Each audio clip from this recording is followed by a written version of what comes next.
லூக்கா 5ஆம் அதிகாரம் 16 முதல் 26 வசனங்கள். அந்த கடைசி வசனத்தை பார்க்கும் போது நாம் காண்கிற ஒரு வார்த்தை, அதிசயமானவைகளை கண்டோம். அதிசயமானவை. We have seen awesome miracle,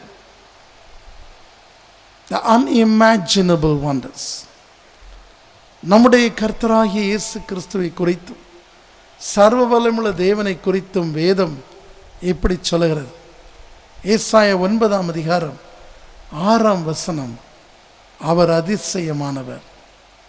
அதே போல யோபுவின் புஸ்தகம் 5ஆம் அதிகாரம் 9ஆம் வசனம், 9ஆம் அதிகாரம் 10ஆம் வசனம், ஆராய்ந்து முடியாத அற்புதங்களையும் எண்ணி முடியாத அதிசயங்களையும் அவர் நமக்கு செய்கிறார். Is a wonder working God என்று நாம் வேதத்திலே பார்க்கிறோம்.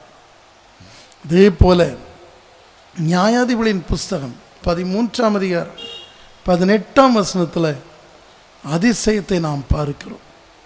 அதே போல மீகா 7:15 எகிப்தில் நான் செய்த அதிசயங்களை இன்றும் உங்களுக்கு நான் செய்வேன் என்று கர்த்தர் வாக்கு கொடுக்கிறார். I will do the same miracles, same wonders what thou hast seen in the Bible. வேதத்தில் நீங்கள் கண்ட அதே அற்புதங்களை அதே அதிசயங்களை நான் செய்வேன் என்று அவர் திருவுளம் பற்றுகிறார். நான் சிறு வயதாய் இருக்கும்போது சிஸ்டர் பெசலிகா அவளை குறித்த ஒரு புஸ்தகத்தை நான் படித்தேன். நான் 7வது 8வது படிக்கும்போது மத்தியானம் தூங்குகிற வேளையில் நான் புஸ்தகங்களை படிப்பதுண்டு. சிஸ்டர் பெசலிகா வேதாமத்தில் உள்ள ஒவ்வொரு அற்புதத்தையும் நம்புகிறவர்கள். ஜெர்மன் நாட்டில் பிறந்த அவர்கள் ஒரு சிஸ்டர்ஹுட், ஒரு நன்ஹுட் என்று சொல்வார்கள், ஒரு ஸ்தாபனத்தை ஏற்படுத்தி அதில் தலைமை வகித்தார்கள். ஏராளமான சிஸ்டர்ஸ் நன்னாக ட்ரைனிங் பெற்றுக்கொண்டிருந்தார்கள். அவருடைய ஸ்தாபனம் ஒரு பெரிய ஸ்தாபனம். திடீரென்று அந்த நாட்டில் ஒரு பஞ்சம் வந்தது. தண்ணீர் இல்லாமற் போயிற்று. அப்பொழுது ஒரு நாள் அவர்கள் ஜெபிக்கும் போது எலிசா தீர்க்கதரிசியுடைய அற்புதங்கள் அவருடைய மனதில் பட்டது. எலிசா சொன்னான், காற்றையும் மழையும் காண மாட்டீர்கள், தண்ணீர் புறப்பட்டு வரும் என்று சொல்லி 2 ராஜாக்களின் புஸ்தகத்திலே நாம் பார்க்கிறோம். ஆகவே இதை அவர்கள் ஒரு நாள் வாசித்து கொண்டிருந்தார்கள். கர்த்தாவே, என்னுடைய ஸ்தாபனத்திற்கு தண்ணீர் தேவை. நான் வைத்திருக்க ஸ்தாபனம் ஒரு மலையின் மேல், ஒரு பாறையின் மேல் கட்டப்பட்டிருக்கிறது. எனக்கு ஒரு அதிசயம் நடக்க வேண்டும் என்று விண்ணப்பித்தார்கள். அவள் விண்ணப்பிக்கும் போது கர்த்தருடைய ஆவியான சிஸ்டர் பெசலிகாவிடத்தில், உன் ஸ்தாபனத்தை சுற்றிலும் 7 மைல் சுற்றுப்பரப்பிற்கு கிட்டத்தட்ட 30 முதல் 50 அடி ஆழத்திற்கு 100-150 அடி அகலத்திற்கு ஒரு ஏரியை வெட்டு என்று சொன்னார். அவர்கள் சற்றும் தயங்காமல் ஒரு பெரிய ஏரியை அந்த ஸ்தாபனத்தை சுற்றி வெட்டினார்கள். வெட்டி கர்த்தருடைய சத்தத்திற்காய் காத்திருந்தார்கள். அந்த பட்டணத்து மேயருக்கு ரொம்ப கோபம் வந்தது. என் பாதைகளெல்லாம் நீ அடைத்து விட்டு இப்படி ஏரியாக மாற்றி விட்டாய், இதில் தண்ணீரும் இல்லையே, இதில் யாராவது விழுந்து விட்டால் அல்லது ஏதாவது ஒரு நடந்து விட்டால் என்னென்று சொல்லி அவளை மிரட்டினார்கள். 3 நாட்களுக்குள் இந்த ஏரியில் தண்ணீர் வராவிட்டால் நான் புல்டோசரை கொண்டு வந்து இந்த ஏரியை மூடி விடுவேன் என்று சொன்னார். சிஸ்டர் பெசலிகாவுக்கு என்ன செய்ய தெரியவில்லை. 2 நாள் உபவாசம் இருந்தார்கள். 3ஆம் நாள் கர்த்தருடைய கட்டளையின்படி 7 சிஸ்டர்ஸை தெரிந்து கொண்டு அந்த ஏரியினுடைய வெற்றி ஏரியினுடைய அந்த அடிக்கு சென்றார்கள். தரைமட்டத்தில் சிஸ்டர் பெசலிகா நின்று கொண்டார்கள். அந்த ஆழம் 50 அடி ஆழத்தில் 7 சிஸ்டர்ஸை அந்த தாழ்வாரம் வரைக்கும் வைத்திருந்தார்கள். வானத்தை நோக்கி கரங்களை உயர்த்தி ஜெபித்தார்கள். அவர்கள் ஜெபிக்கின்ற போது திடீரென்று ஒரு சத்தம் கேட்டது, ஜீவன் தப்ப ஓடு என்று சொல். உடனே சிஸ்டர் பெசிலிக்கா முதற்கொண்டு 7 சிஸ்டர்ஸும் தரையை நோக்கி ஓடி சென்றார்கள். ஓடி தள்ளி நின்ற உடனே குபு குபு குபு என்று சத்தம் கேட்டது. அந்த பூமியிலே பிளந்து 7 பெரிய நீரூற்றுக்கள் புறப்பட்டு ஒரே நாள் ராத்திரியிலே 7 மைல் சுற்றளவுள்ள ஏரியை நிரப்பிற்று. இது நடந்த ஒரு உண்மையான சம்பவம். இயேசு கிறிஸ்துடைய வாழ்க்கையில் ஒரு பெரிய அற்புதமான ஒரு காரியம், அவர் எப்பொழுதும் தனித்து ஜெபம் பண்ணி கொண்டிருப்பார். இயேசு கிறிஸ்துனுடைய வாழ்க்கை லூக்கா 19:47 படி வழக்கம் போல ஆலயத்திற்கு சென்றாலும் கூட அவருடைய வாழ்க்கையிலே பெரும் பகுதி மார்க்கு 1:35 படி, எபிரேயர் 5ஆம் அதிகாரம் 7 முதல் 9 படி, லூக்கா 5:16 படி, மார்க்கு 6:46 படி தனி ஜெபத்தில் அதிக நேரம் அவர் செலவழித்து கொண்டு இருந்தார். பிதாவோடு கூட அவர் பேசிக்கொண்டு இருந்தார். பிதாவோடு பேசுவதை அவர் வெளியே காட்டவில்லை. In other terms we can say he was continuously praying in his heart. He was continuously speaking with the Lord என்று நாம் பார்க்கிறோம். 1 தெசலோனிக்கர் 5ஆம் அதிகாரத்தில் 16ஆம் வசனத்தில் நாம் பார்க்கும்போது இடைவிடாமல் செவியுங்கள். லூக்கா சுவிசேஷம் 21:36 பார்க்கிறோம். ப்ரே வித்அவுட் சீசிங் என்று நாம் பார்க்கிறோம். ஆகவே எனக்கன்பான தெய்வ ஜனமே, இயேசுவை நீங்கள் பின்பற்ற விரும்பினால் அவரோடு பேசுவதை நீங்கள் அதிகரியுங்கள். அப்படி அதிகரிக்கும் போது உங்கள் வாழ்க்கையிலும் இயேசு கிறிஸ்துவை பயன்படுத்தி அதிசயங்களையும் அற்புதங்களையும் செய்வார். சரி, அதிசயம் யாருக்கு நடக்கிறது? அங்கே கட்டில் கிடையோடு இருக்கிற பல வருஷங்கள், ஆங்கிலத்தில் crippled with a horrible disease என்று சொல்லுவோம், எள்ளளவும் கை கால்களை நகட்ட முடியாத, அசைக்க முடியாத ஒரு மனிதனுக்கு அதிசயமான காரியம் நடைபெறுகிறது. ஒருவேளை அவனுக்கு பேச முடிந்திருக்காது என நான் நினைக்கிறேன். ஆகவே அவனிடத்தில் கர்த்தர் பாவ அறிக்கையோ எதையுமே கேட்கவில்லை. இட்ஸ் எ டோட்டல் பேரலிசம் என்று மருத்துவ ரீதியாக நாம் கூறுவோம். த பிரெயின் டேமேஜ், அதாவது பிரெயினில் ஒரு பகுதி, அதாவது நம்முடைய மூளையிலே 2 பில்லியன் நியூரான் இருக்கிறது. 1 பில்லியன் என்றால் 100 கோடி. தேவன் மண்ணிலிருந்து மனிதனை உருவாக்கி அதில் ஊதின உடனே மனிதன் ஜீவ சுவாசமுள்ளவனாய் மாறுகிறார். ஆனால் வேதம் கூறுகிறது, சங்கீதம் 139:14 பிரமிக்கத்தக்க விதமாய், அதிசயத்தக்க விதமாய் அவன் உருவேற்றப்பட்டான். யோசித்து பாருங்கள், களிமண்ணில் ஒரு பொம்மை போல செய்து அதில் ஊதினார் போல கிட்டத்தட்ட 200 கோடி செல்கள் பிரெயினில் ஆக்ஷன் ஆக முடியுமா? சிந்தித்து பாருங்கள். அப்படியானால் அவருடைய படைப்பே அதிசயம். இதை யோசித்து பார்ப்பீர்கள் என்றால் மனிதனுடைய சரீரம், மனிதனுடைய செயலாற்றலே ஒரு மிகப்பெரிய ஒரு அற்புதம். அதில் லிவரை எடுத்துக்கொண்டால் நம்முடைய BHL கம்பெனியை போல ஒரு 10 கம்பெனி சேர்த்து வைக்க வேண்டும். அவ்வளவு வேலைகளை இவ்வளவு சின்ன உறுப்பு செய்து விடுகிறது. அப்படியானால் இதயத்தை பாருங்கள்.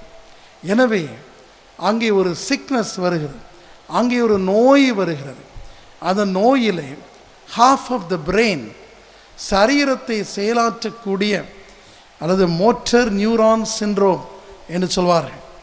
அதாவது நரம்புகள் கட்டளை பிறப்பித்து ஸ்பைனல் காலம் வழியாக அது உத்தரவு கெடுக்கிறது இந்த மசில்ஸுக்கும் நார்களுக்கும். இந்த மசில்ஸும் நார்களும் நரம்புகளும் அதற்கு கீழ்ப்படிந்து இப்படி கை அசைக்க வேண்டும், அதை இப்படி என்று சொல்ல வேண்டும், எல்லாம் கீழ்ப்படைய வேண்டும். ஒருங்கிணைப்பு, ஒரு மனம் இல்லாவிட்டால் அங்கே தகராறு. ஆகவே ஏதோ ஒரு பிரச்சனை அந்த மனிதனுக்கு வருகிறது. அந்த மனிதனுக்கு பாவத்தினால் வந்து பார்க்கிறோம். ஆனால் அந்த மனிதனுக்கு செயலற்று போகக்கூடிய ஒரு தன்மை, கைகளும் கால்களும் சுருங்கி அப்படி செயல்பட முடியாத ஒரு நிலை. எவ்வளவுதான் கையை இப்படி அசைத்தாலும் உடைக்க தான் வேண்டும், அதை நேராக்க முடியாது. அவ்வளவு ஸ்டிஃப் நர்வ்ஸ் என்று சொல்லும். அப்படிப்பட்ட ஒரு மனிதனை, பல வருஷம் படுக்கையாயிருந்த ஒரு மனிதனை இயேசுவிடம் கொண்டு வருகிறார்கள். இயேசு கிறிஸ்து மனிதனுடைய உள்ளத்தை தான் அறிந்திருக்கிறார். அவனுடைய வெளிப்படையான தோற்றம் அவருக்கு இரண்டாவது. முதலாவது அவருக்கு முக்கியம் அவனுடைய உள்ளத்தின் தோற்றம் என்று நாம் பார்க்க அந்தரங்கங்களை அறிந்திருக்கிறார். இயேசுவிடத்தில் எனக்கு ரொம்ப பிடித்த காரியம், அவர் வெளிப்படையான காரியத்தை வைத்து ஒருத்தரை நியாயம் தீர்க்க மாட்டார். அவருடைய திராசு நம்முடைய உள்ளத்தை அறிந்து அதற்கேற்ற பலனை கொடுக்கிற ஒரு திராசாக இருக்கு. He knew our hearts, he knew our weakness, he knew our failures, he knew our disappointments, he knew our anxiety. நம்முடைய உள்ளத்தில் எழும்புகிற வெறுப்பு, வெறுப்புங்கள் மற்றும் எமோஷன்ஸ், டென்ஷன், ஸ்ட்ரெஸ் எல்லாவற்றையும் அவர் அறிந்திருக்கிறார். அவருக்கு மறைவானது ஒன்றுமில்லை. ஆகவே இங்கே வெளிப்படையான செயலற்று போன உறுப்புகள் அவருக்கு முக்கியமல்ல. That's nothing. But he looks deep into his life. அவனுடைய கடந்த கால வாழ்க்கையை அவர் பார்க்கிறார். He looks deep into the life. அவன் பிறந்ததிலிருந்து வியாதி படுக்கையாகும் வரைக்கும் அவனுடைய வாழ்க்கை எப்படியாக இருந்தது என்பதை அவர் ஆராய்ந்து அவனை அவமானப்படுத்த விரும்பாதபடி ஒரே ஒரு வார்த்தையில் உன் பாவம் மன்னிக்கப்பட்டது என்று சொல்கிறார். நான் சற்று யோசித்து பார்த்தேன், இவன் என்ன பாவம் செய்திருக்க முடியும் என்று நான் யோசித்து பார்த்தேன். அப்பொழுது எனக்கு வேதத்திலிருந்து ஒரு அருமையான ஆன்சர் கிடைத்தது. வெளிப்படுத்தின விசேஷம் 2ஆம் அதிகாரம் 19 to 29 வரைக்கும் நீங்கள் படித்து பார்க்கும்போது சபையிலே ஏசபேலுக்கு செவி கொடுக்கிறவர்களையும் பேசித்தன மார்க்கத்திற்கு ஓடுகிறவர்களையும் அந்த ஏசபேலுக்கு உறுதுணையாய் போகிறவர்களையும் நான் கட்டில் கிடையாக்கி அவர்களை மிகுந்த உபத்திரவத்தை கொடுப்பேன் என்று கர்த்தர் சொல்கிறார். அப்பொழுது ஒரு பெரிய ஒரு அழிவு வருகிறது. கட்டில் கிடை, ஆவிக்குரிய மரணம், ஆவிக்குரிய பிரெயின் டேமேஜ் அங்கே ஏற்படுகிறது. எனக்கு ஒரு நண்பர் உண்டு. இந்த நண்பர் வந்தாலே நான் உள்ளுக்குள்ளே ஆள ஆரம்பிச்சிடுவேன். ஏன்னா அவர் என்ன சொல்வார்னா, இந்த லேண்ட் வாங்கினேன் பிரதர், இந்த லேண்ட் வாங்கினேன் பிரதர், அந்த வீடு கட்டினேன் பிரதர், இந்த பேச்செல்லாம் அதாத்தான் இருக்கும். கர்த்தரை பற்றி ஒரு பேச்சு இருக்காது. நம்ம அறியாமலேயே நம்ம ஒருவேளை மற்ற ஜனங்களை போல உலகப்பிராம வேசித்தன விபச்சாரம் பண்ண மாட்டோம். ஆனால் உள்ளுக்குள்ளே நம்ம மணவாளனை மறுதலிக்கிறோம், மணவாளனை முழுமையாக நேசிக்காமல் இருக்கிறோம். மூன்றாவதாக வாலிப வயதில் கட்டில் கிடையாக்கிற காரியங்கள் என்ன? பரிசுத்த ஆவிக்குரோரமாக பேசுதல், அபிஷேகத்தை கிண்டல் பண்ணுகிறது, நவமான பாஷைகளை கிண்டல் பண்ணுகிறது, படுத்த படுக்கை. இயேசு கிறிஸ்து தெளிவாக சொன்னார், எனக்கு விரோதமான பேசிட்டா கூட நான் மன்னிச்சிருவேன், ஆனால் பரிசுத்தாவிக்கு விரோதமாக நீ இஷ்டம் போல பேசுவாயனால் அது இம்மையிலும் மறுமையிலும் மன்னிக்கப்படாதுன்னு சொன்னார். எனக்கு அருமையான தேவ ஜனமே, ஹாரிபிள் சிக்னஸ், தேவனுடைய தண்டனை வருதுக்கு முன்னாடி நம்ம மனம் திரும்பணும். ஆகவே நாம் இன்றைக்கு அவருடைய சமூகத்தில் மன்னிப்பு கேட்போம். அவருடைய சமூகத்தில் மன்னிப்பு கேட்டு, இயேசுவே என்னை மன்னிங்க அப்படின்னு சொல்லுவோம். ஒருவேளை ரகசிய பாவமாக இருக்கலாம், ஒருவேளை உங்களுக்கே இதெல்லாம் சாபமா அப்படி நினைக்கிற ஒரு காரியமாக இருக்கலாம். ஆனால் இன்றைக்கு கல்வாரி காட்சி, இயேசு கிறிஸ்து சிலுவையில் எந்த ஒரு கையையும் காலையும் அசைக்க முடியாது ஆணிகள் கடாவப்பட்டார். நம்முடைய stand still, the chaos which remains as a stand still, as a piles, நம்ம மூவ் பண்ண முடியாதபடி ஆசீர்வதிக்கப்பட முடியாதபடி, சுகமடைய முடியாதபடி, விடுதலை அடைய முடியாதபடி இரும்பு திரைகள், இரும்பு கடிவாளங்கள் நம்ம நினைச்சு அந்த கல்வாரியை நோக்கி ஓடி வரும். அவர் மன்னிப்பார். அவர் நீ சுகமடைன்னு சொல்லி முதல்ல சொல்லல, உன் பாவங்கள் மன்னிக்கப்பட்டது. The greatest sin what thou hast done be forgiven. உனக்காக நான் சிலுவையில திமிர்வாதத்தை போல தூங்க போறேன். Look at me. தண்டனைக்கு பயந்து நம்ம பாவம் செய்யாம இருக்கக்கூடாது. அவரை நேசித்து மணவாளனுக்கு துரோகம் பண்ணக்கூடாது. Then we will be all right. ஜீவனுள்ள கற்களாக மாறுவோம். அவர் நம்மை ஆசீர்வதிப்பார். உங்களுக்காக நான் இப்போ ஜெபம் பண்ண போகிறேன். ஜெபம் பண்ணுவோமா? அன்பின் கர்த்தாவே, மனதுருகும் இயேசு சுவாமி, மனதுருகும் இயேசு சுவாமி, உண்மையில் எங்கள் பாரத்தை நாங்கள் இறக்கி விடுறோம்ப்பா. நீர் படகுல தூங்கின போது கூட சீஷல் அதிகமாக கவலைப்பட்டாங்க. ஐயோ, கடல் கொந்தளிக்குதே, இந்த படகு முங்கிருமேன்னு சொல்லி கவலைப்பட்டாங்க. நீங்கள் ஒரு வினாடியில் எழுந்து இறையாதே, அமைதியாக இருந்துச்சுனீங்கப்பா. ஒரே ஒரு நிமிஷம்தான் நமக்கு தேவைப்பட்டது. ஒரே நிமிஷத்தில் எல்லாத்தையும் அடக்கிட்டீங்கப்பா. வானத்தையும் பூமி அடக்கவும் மேலே தான் கூடும்ப்பா. அவை இந்த நாளிலும் எனக்கு வேலை இல்லையே, ஐயோ எனக்கு திருமணமாக எனக்கு குழந்தை இல்லையே, ஐயோ என் பாலகன் சாவுக்கு நேராக ஓடிக்கிட்டு இருக்கான், பிளட் கேன்சர், அழுகிற ஒவ்வொரு பிள்ளையை கண்ணோக்கி பாரும் ராஜா. ஃபைனான்ஷியல் ப்ராப்ளம் நினைக்கிற மக்களை கண்ணோக்கி பார். இப்போ கூட சிலர் தங்களுடைய கடனை பற்றி எழுதப்பட்ட சீட்டுகளை இந்த டிவிக்கு முன்னாடி வச்சு ஜெபம் பண்ணிட்டு இருக்காங்கப்பா. எவ்வளோ கடன், இவ்வளோ லட்சங்களை நான் எப்படி அடைப்பேன், இவ்வளோ காரியங்களை எப்படி நான் செய்வேன்னு சொல்லி கவலைப்பட்டு கண்ணீர் வடிக்கிறாங்கப்பா. மனம் இறங்குமே இயேசு சுவாமி, மனதுருகமே இயேசு சுவாமி, மனதுருகமே இயேசு சுவாமி. நீர் எங்களுக்காக வெறுமையானீரப்பா, எங்களுக்காக அடிமையின் ரூபம் எடுத்தீரப்பா. மனம் இறங்கி நீர் அவருடைய எல்லா ஃபைனான்ஸ் பாவத்தையும் நீக்கி போடும். இன்றைக்கு ஒரு அற்புதத்தை செய்யும், இன்றைக்கு ஒரு அதிசயத்தை செய்யும். சிறிய கடனாக இருந்தாலும் சரி, பெரிய கடனாக இருந்தாலும் சரி, எல்லாவற்றையும் எடுத்து போடும் இயேசுவை, எல்லாவற்றையும் எடுத்து போடும். எல்லா கடன்களையும் அப்புறப்படுத்தும். கடனற்ற ஒரு வாழ்க்கையை தாரும் இயேசு சுவாமி, நோயற்ற வாழ்க்கையை தாரும் இயேசு சுவாமி. குடும்பத்தின் பாலனை நீக்கி போடும். பிரிந்திருக்கிற குடும்பம் நினைக்க செய்யும். மனமிறை குழந்தையற்ற குழந்தையை தார். உம்முடைய அற்புத வல்லமையில் பெற்றுக்கொள்வார். Somebody have a cancer in the stomach. Jesus Christ is healing you right now. Amen. Amen. அன்பான டிவி நேயர்களை, அன்பரினுடைய பங்காளர்களை, ஜெப வீரர்களை, சத்திய வேதம் எப்படி கூறுகிறது? ஆத்மாக்களை ஆதாயம் பண்ணுகிறவர் ஞானமுள்ளவர். அது மாத்திரமல்ல, அநேகரை நீதிக்குட்படுத்துகிறவர்கள் வானத்தின் நட்சத்திரங்களைப் போல ஒளி வீசுவார்கள். இது எத்தனை உண்மையான காரியம்!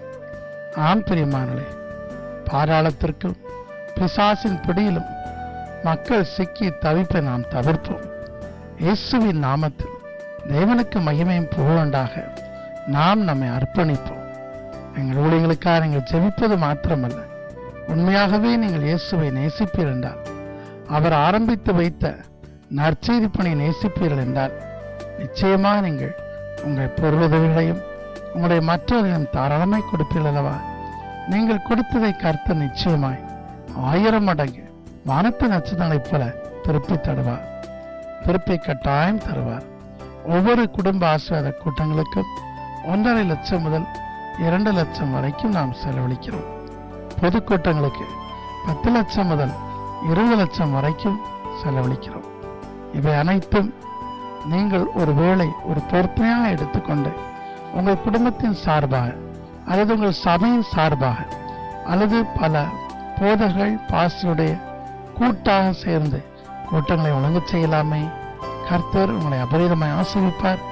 நீங்கள் அப்படிப்பட்ட கூட்டங்களை ஒழுங்கு செய்யும் போது உங்கள் சபைகள் வளரும், உங்களுடைய திருச்சபைகள் பெருகும் அல்லவா? கர்த்தர் தாமே அவருக்கென்று அர்ப்பணிக்கிற ஒவ்வொருவரையும் மிகுதியும் ஆசீர்வதிப்பாராக. இன்றைய தீர்மானம் செய்து கொள்ளுங்கள்.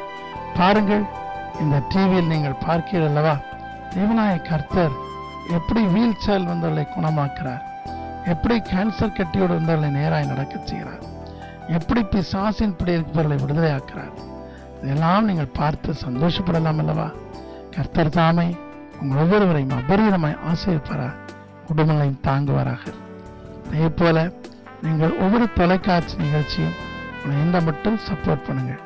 ஆண்டவர் தாமே உங்களோடு இருப்பாராக. ஆமென், ஆமென்.